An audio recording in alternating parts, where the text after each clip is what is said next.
আজকে আমরা গিয়েছিলাম সান বাংলার খুবই জনপ্রিয় শো লাখ টাকার লক্ষ্মী লাভে অডিশন দেওয়ার জন্য। ভোর ভোর বেরিয়ে পড়েছিলাম, আর এই অডিশনটা হয়েছিল বর্ধমান টাউনে।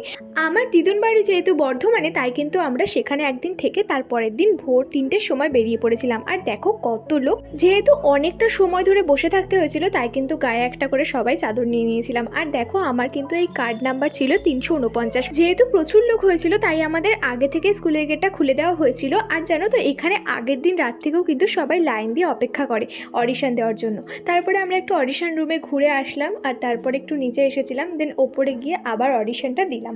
অডিশনটা কিন্তু বেশ ভালোই হয়েছিল আমাদের। আর হ্যাঁ, ওখানে কিন্তু একটা ফর্ম ফিল আপ করতে হবে, সেটা কিন্তু তোমরা অন্য একটা ভিডিওতে পাবে, একটা ভ্লগে আমি তোমাদের সাথে শেয়ার করবো। দেন দেখো আমাদের কিন্তু অডিশন দেওয়া ডান। তোমরা যদি জানতে চাও যে আমরা কিভাবে এখানে গেলাম, কিভাবে অডিশন দিলাম, সব কিছু করলাম, সব কিছুই কিন্তু আমি তোমাদের সাথে শেয়ার করবো একটা বড় ভ্লগের মাধ্যমে। তাই কিন্তু চ্যানেলটাকে অবশ্যই সাবস্ক্রাইব করো আর পরপর ভিডিওগুলো দেখতে থাকো। তো